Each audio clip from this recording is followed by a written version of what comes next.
Na ndo sasa mara nyingi sisi wana wa Mungu waga tunaleta sababu kwa Mungu. Jana tumesema kwamba ni wiki ambalo litakuwa na taarifa njema sana kwenye maisha ya kwetu. Lakini unaweza ukaanza moyoni mwako humo kwamba ili jambo mbona nimekaa nalo kwa muda mrefu, lakini Mungu si amekwambia kwamba analeta taarifa njema? Kwa nini usikubaliane na kitu ambacho Mungu anakisema?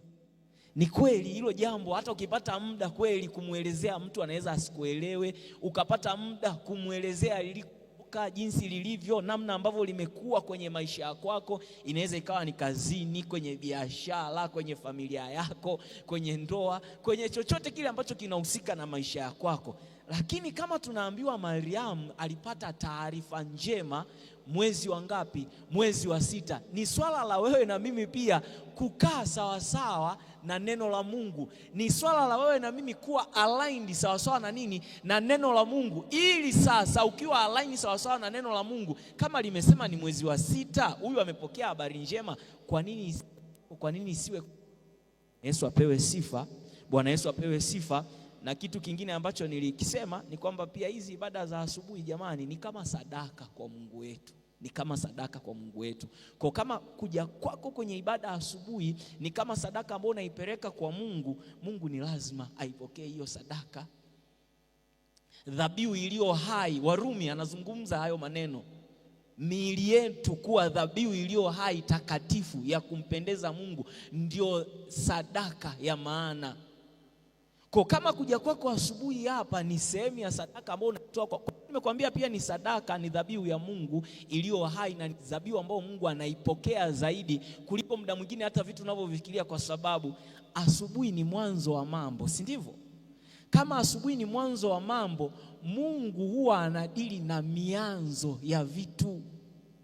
Anavyofanya agano na taifa la Israeli, ana watoto 12. Mtoto wa kwanza ambaye ni nani sasa? Yule alikuwa ni Lawi ama ni Reuben ama ni nani? Mtoto wa kwanza. Okay, tuachane na mtoto wa kwanza alikuwa ni nani, lakini cha kwanza chochote sawa sawa na neno la Mungu ni cha Mungu, si ndivyo? Kwa asubuhi ni wakati ambao mimi na wewe tunakuwa active. Pale ambapo mimi na wewe tunakuwa active, ndo wakati mzuri sasa wa kumpa Mungu hiyo dhabihu yako. Ndio maana neno linatuambia mkumbuke muumba wako wakati wa ujana. Kwa nini? Kwa sababu wakati wa ujana ni wakati ama ni kipindi ambacho mtu anakuwa na nini? Anakuwa na nguvu. Mwanzo wa kuchanua kwa huyu mtu ni kwenye hiyo. The same apply. Asubuhi ni mwanzo. Kwa kama asubuhi ni mwanzo, hii dhabihu ambayo tunaipeleka mbele za Mungu asubuhi ni ya msingi sana mbele za Mungu. Cha kwanza inaonyesha kwamba tunamtambua yeye ni wa kwanza kwenye mambo yetu. Kuna kazi, kuna majukumu tofauti ambayo tunayo, lakini sisi ambao tumekuja kwenye ibada hizi za asubuhi ni kwamba tunakutambua wewe Mungu ya kwamba ni wa kwanza, ni kila kitu kwetu. Na Mungu anatakaga cha kwanza, anatakaga kilicho bora. Sio muda wako. Haimaanishi kwamba tusiombe tunavyokuwa tunaenda kulala usiku. Tunatakiwa tuombe tunavyokuwa tunaenda kulala usiku, lakini asubuhi inaonyesha kabisa kwamba uko serious na huyu Mungu, unamtambua. Bwana Yesu apewe sifa. Kuna mahali fulani nikawa nawaambia, nadhani ni kwetu kule, nikawa nawaambia kwamba inatakiwa tujifunze, tutengeneze mfumo fulani wa maisha, wewe na mimi, kabla hujazungumza na mtu yeyote asubuhi. Zungumza na Mungu kwanza. Ni kweli tunakuja hapa, lakini pia kabla hata hujaja hapa, kabla hujasikia neno la mchungaji, kabla hujasikia neno la mtumishi asubuhi unapokuja kwenye hii ibada, hakikisha wewe pia umezungumza na Mungu kwa njia ya kuomba, lakini kwa njia ya neno la Mungu. Kwa nini? Yohana anasema hivi, hakikufanyika kitu chochote isipokuwa kwa neno. Yohana 1:1, hapo mwanzo kulikuwepo na neno, naye neno alikuwepo kwa Mungu, naye neno alikuwa Mungu, si ndivyo? Pasipo neno hakikufanyika kitu chochote. Wewe unafanyaje kitu chochote pasipo neno la Mungu? For example, ni kweli labda Jumamosi waga tunaenda kwenye jumuiya. Kabla hujaenda pia kwenye jumuiya, pata muda wa kuomba. Nilikuwa naombea kwa lugha ngumu kidogo kule kwetu, nikawa naambia kwamba hata kabla hujaongea na mume wako ama kabla hujaongea na mke wako, ongea na Mungu, ongea na yule ambaye ana uhakika na maisha yako. Bwana Yesu apewe sifa. Si tunajua tunaweza kusali kwa kimya, unaweza kusali kwa sauti, si ndivyo? Sasa hii ya Mungu ni ambayo sasa kwa ambaye ni mke na mume, sasa kabla hujazungumza, hujamsalimia huyo ndugu hapo, mshukuru Mungu kwanza moyoni, then ndio mtafanya labda ile ibada ya pamoja ambayo uwaga mnaifanya, mnaendelea kwa namna hiyo hapo. Kwa nini? Kwa sababu asubuhi unamtambua kwamba Mungu ni wa kwanza kwenye maisha yako kuliko kitu kingine chochote. Daudi anasema asubuhi nitautafuta uso wako. Anasema niamkapo nishibishwe na sura yako. Unashibishwa na sura yake kwa nini? Kwa neno lake ambalo mara baada ya kusoma Biblia unapata ujumbe. Mungu anazungumza na wewe. Bwana Yesu apewe sifa.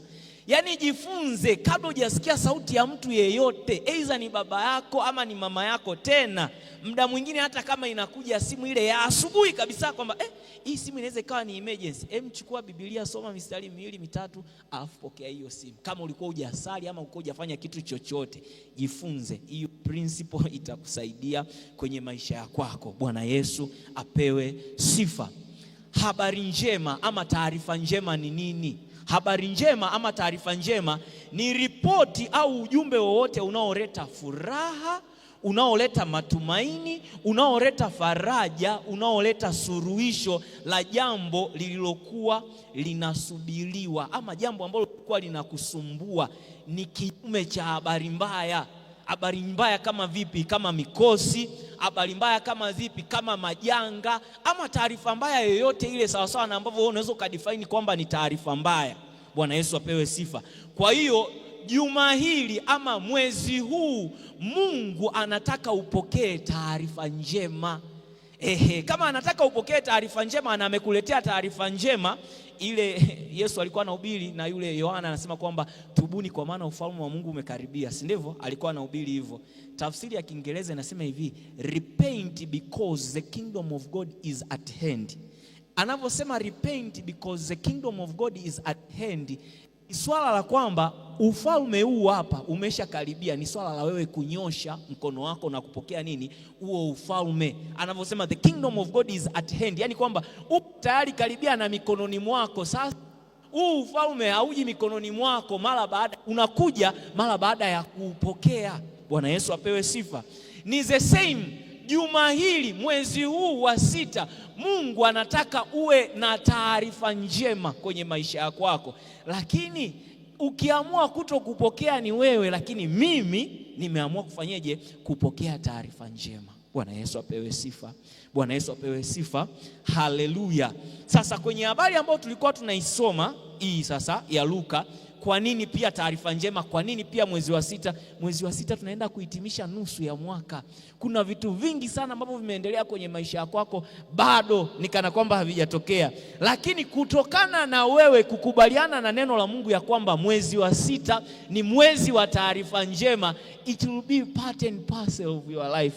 Itakuwa sehemu ya maisha yako, lakini ikiwa umekubaliana na neno la Mungu. Bwana Yesu asifiwe. Wafilipi 1:6 anasema hivi, niliaminilo ndio hili, yeye aliyeianzisha kazi njema.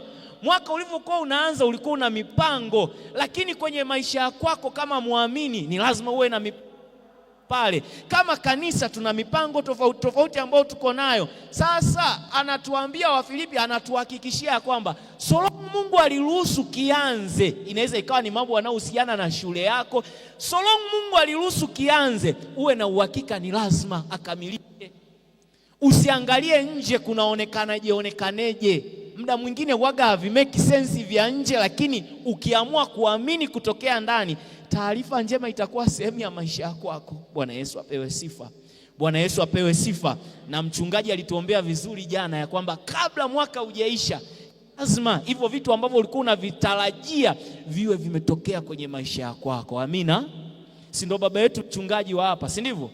Ambacho anakisema kiongozi wako wa kiroho, tembea nacho, pokea, tembea nacho. Tena unaweza ukaenda ukamng'ang'ania Mungu. Mchungaji aliomba 1, 2, 3 na ni kiongozi wetu. Kama ni kiongozi wetu aliomba hivi, kwa nini taarifa njema haiko sehemu ya maisha yako? Mchungaji achana naye, wewe baki na Mungu. Si limetoka kwenye kiongozi wako wa kiroho. Bwana Yesu apewe sifa. Bwana Yesu apewe sifa. Ukikomaa na Mungu, Mungu anakupa. Tatizo kubwa ambalo tuko nalo kama waamini, waga tunagusa vitu kidogo kidogo. Unagusa kitu kidogo, umekigusa hivi, kaa nacho hadi uone kuna matokeo. Bwana Yesu asifiwe. Haleluya. Haleluya. Sasa kwenye ile mistari ambayo ule mstari kuna maneno yalijirudia kwenye ile 28. Akaingia nyumbani mwake akasema, salamu uliyepewa neema, Bwana yuko pamoja nawe. Mstari wa 30 anarudia maneno hayo hayo. Malaika akamwambia, usiogope Mariamu, kwa maana umepata neema machoni pa Mungu. Kama tunaambiana kwamba huu mwezi ni mwezi ambao umebeba taarifa njema, ili iwe taarifa njema ni lazima kuwe na neema. Neema ni nini? Neema ni upendeleo ambao unatokea kwenye maisha yako wa kitu au vitu kwa namna ambayo hata hujahangaika. Tatizo tumekuwa programmed kuona ya kwamba tokee ni lazima niwe nimehenya, ni lazima niwe nimetoili kwa muda mrefu. Hapana, muda mwingine kama Mungu amesema ni taarifa njema, yani uhitaji kutumia nguvu nyingi kuelewa. Wewe pokea tu kwamba ni taarifa njema. Anasema hivi, angalia, akaingia nyumbani mwake akasema, salamu uliyepewa neema. Anarudia maneno hayo hayo, anasema malaika akamwambia, usiogope Mariamu, kwa maana umepata neema mbele za Mungu. Mimi na wewe tumepata neema mbele za Mungu. Bwana Yesu apewe sifa. Sisi tumekuja asubuhi hapa ibadani, hiyo ni ishara kuonyesha kwamba wewe na mimi tuna neema mbele za Mungu. Sasa hiyo inatakiwa ijirudie kwenye ufahamu wako kwamba nina neema. Neema nimekuambia ni nini? Ni upendeleo Mungu anauachilia kwenye maisha yako. Unadhani umekuja hapa asubuhi kwa sababu jana usiku uliomba sana? Hapana, ni neema ya Mungu, si ndivyo? Tunafahamu ile anasema kwamba Mungu anafanya zaidi ya tunavyowaza, zaidi ya tunavyofikiri, kwa kadri ya nguvu itendayo kazi ndani yetu. Wewe umeomba jana kwamba Mungu, kesho naomba nipumue, kwa kufanya haujaomba, si ndivyo? Lakini vitu ambavyo vinatokea kwenye hiyo ni kuonyesha kwamba umepata neema. Kwa hiyo mstari unamuaddress, unazungumza juu ya Mariamu, lakini unazungumza juu yako, unazungumza juu yangu ya kwamba nimepata neema. Sasa ukishajua ya kwamba umepata neema, kaa kimkakati. Bwana Yesu apewe sifa. Haleluya. Haleluya.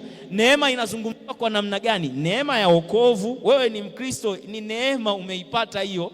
Ukisoma Waebrania 2:3 anasema hivi, sisi je, tutapataje kupona tusipojali wokovu mkuu namna hii, ambao kwanza umenenwa na Bwana kisha ukathibitisha kwetu na wale waliosikia.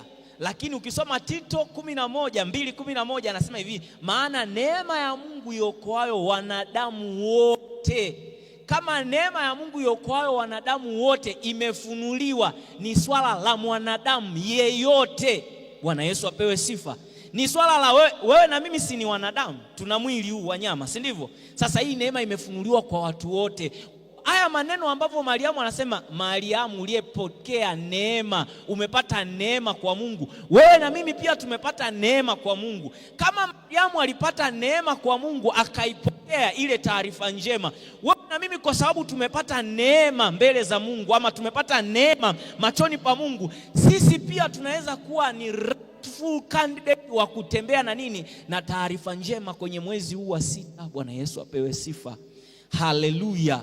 Haleluya. Nimesema neema ni kibali, ni upendeleo. Muda mwingine neema ni kufanya mambo kwa wepesi fulani, mambo yako kutokea kwa wepesi fulani. Hilo jambo ama hicho kitu ama hiyo kazi umekuwa ukinalili kwa muda mrefu, wiki hili tuunganishe nguvu kwa pamoja kuona kabisa ya kwamba kama ni mwezi wa taarifa njema, na ili taarifa njema iweze kuwepo kwenye maisha ya mtu ni lazima kuwe na neema. Basi tutembee na hiyo neema. Bwana Yesu apewe sifa. Bwana Yesu apewe sifa. Sasa tunapoambiwa ya kwamba tumepewa neema, nimesema neema ni upendeleo. Kuna mahali fulani kwenye Methali anasema hivi, ufahamu mwema huleta upendeleo. Ni kweli Mariamu alipokea neema, alipokea ile taarifa njema ambayo ilikuwa ni nini? Ni neema, si ndivyo?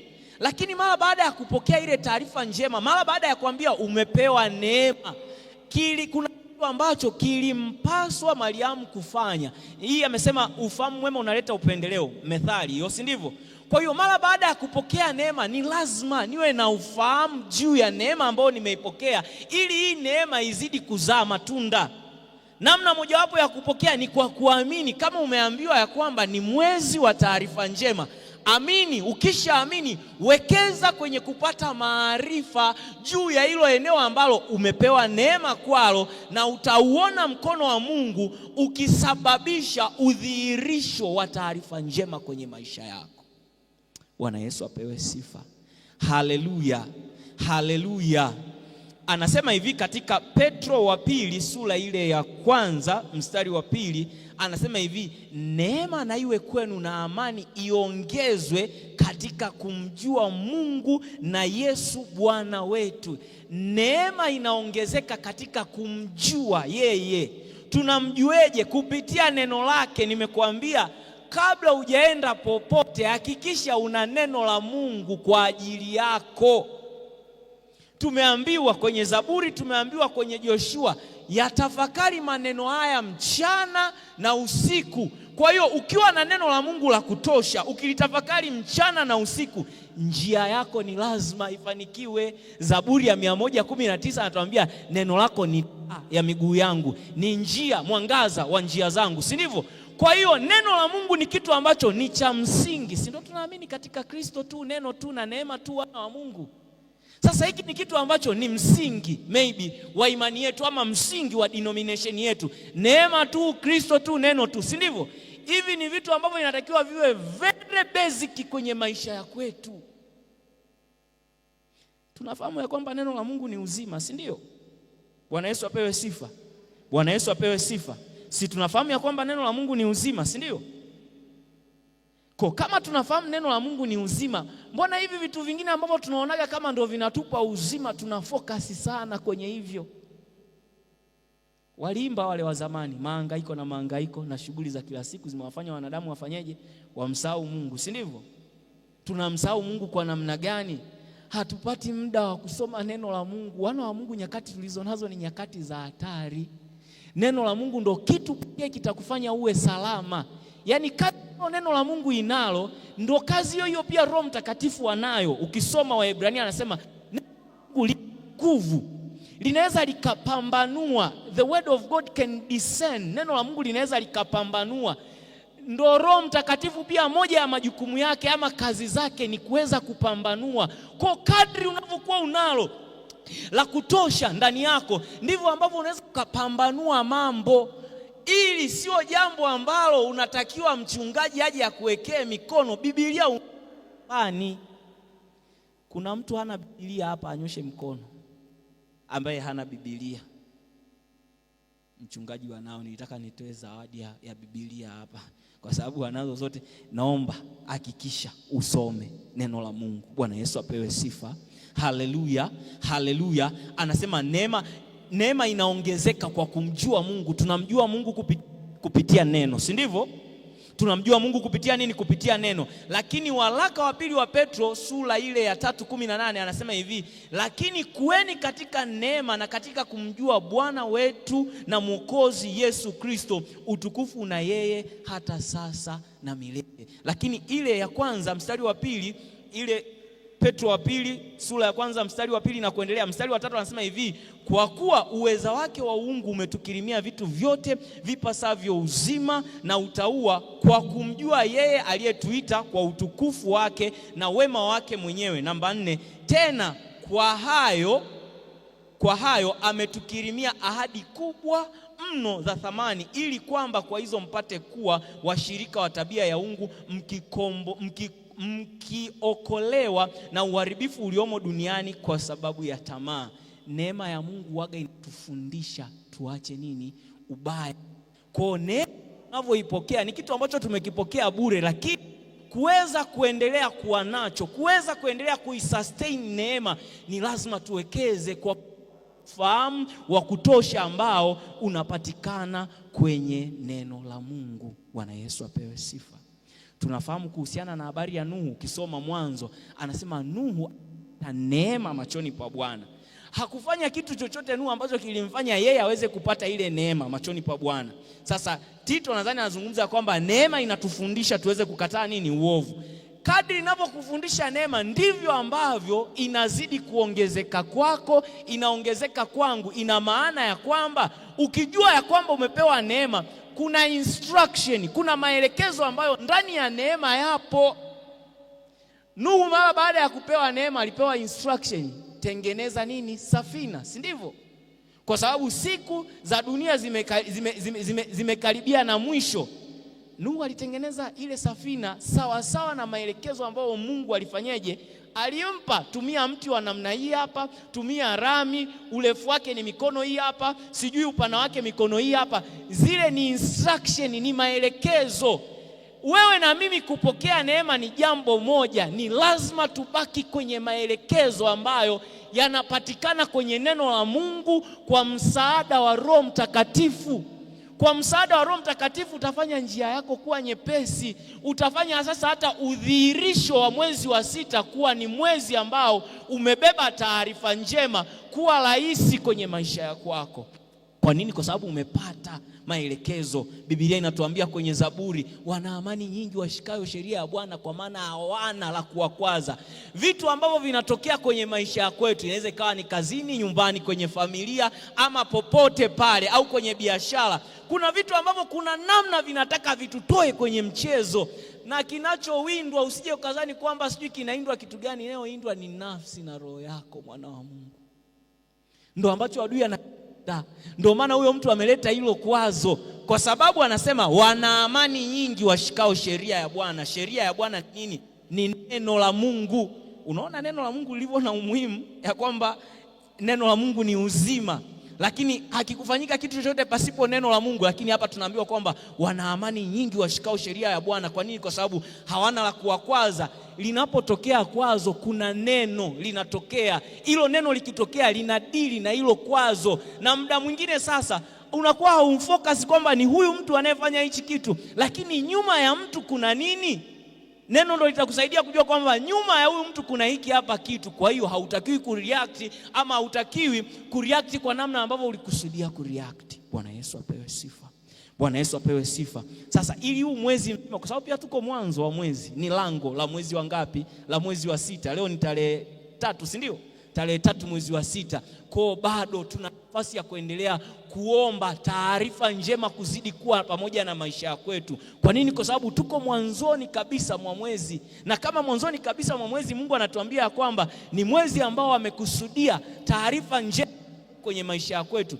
Waamini hayo maneno ambao Mungu anatuambia. Bwana Yesu apewe sifa. Na uzuri wa neno la Mungu uzuri wa neno la Mungu, wana wa Mungu, ni kwamba yani mtumishi ya neno la Mungu aga linajipambania lenyewe. Bwana Yesu asifiwe. Bwana Yesu apewe sifa. Na sasa pia nimekwambia hili ni neno la kiwakati, kwa sababu kama ni notes tu labda la mafundisho mengine naweza nikawa niko nayo kwenye nanili, kwenye notes zangu, lakini nilivyoambiwa kwamba kuna hiki na hiki na hiki, nikakaa nikasearch, Roho Mtakatifu akaachilia hili hapa, ambalo ni mwezi wa 6. Tuko mwezi wa 6, lakini amekusudia tupate nini? Taarifa njema.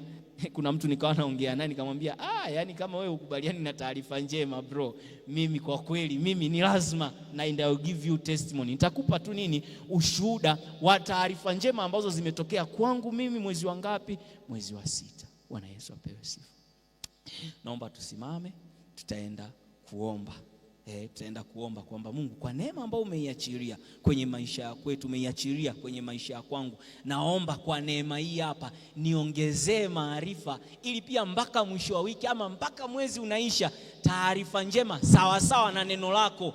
Wala hata usimseme sijui mtumishi sijui nani, sawa sawa na neno lako. Kama una Biblia, ukiangalia mistari unaoisoma iko kwenye Biblia. Kwa kama neno lake linasema kwamba ilikuwa mwezi wa 6 huyu akapata taarifa njema mwezi wa 6, tumesema ni yeye yule jana leo na hata milele. Anafanyaga kwenye majira na nyakati. Mwaka jana alifanya mwezi wa 6, mwaka huu afanye mwezi wa 6. Kwa Mariamu alifanya mwezi wa 6, akaambiwa amepewa neema, na wewe kwako afanye mwezi wa 6. Uwe na kitu cha kuonyesha ya kwamba Mungu unatembea na pamoja na yeye kwenye maisha yako. Amen. Naomba tuje mbele kote. Naomba tuje mbele wote, tufanye kama tunavyofanyaga kwetu huko. Tuje mbele tushikane mikono. Tuje mbele tushikane mikono. Tuna kama dakika 5 za kuomba. Tuje mbele tushikane mikono. Tushikane mikono, tutengeneze round, tutengeneze round.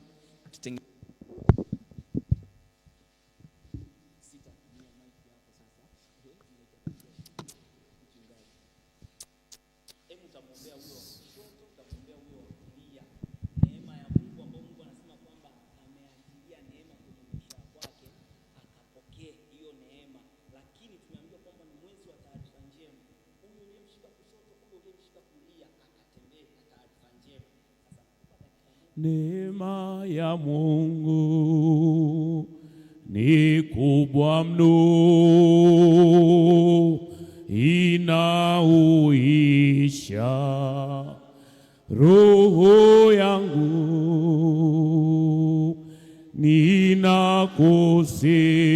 ninakusifu na kushukuru na kuinulia mikono yangu juu. Neema ya Mungu, neema ya Mungu ni kubwa mno,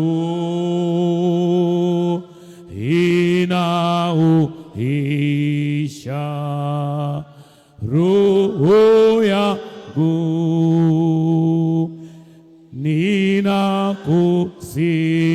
ninakusifu na kushukuru na kuinulia mikono yangu juu.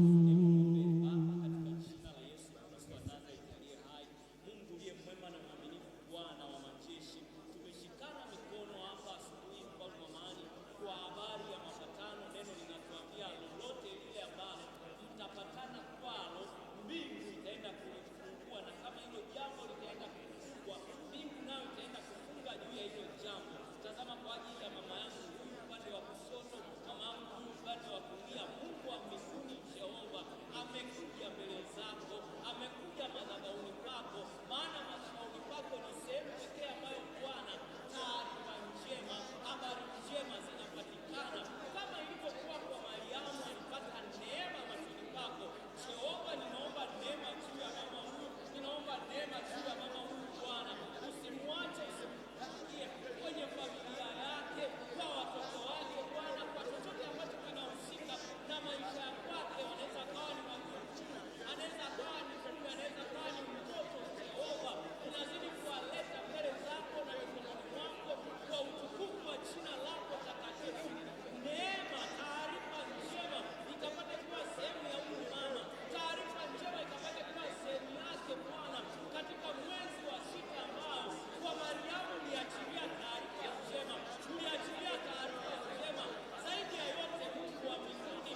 majeshi. Jehova, ninaamini kwamba unaenda kufanya, ninaamini kwamba unaenda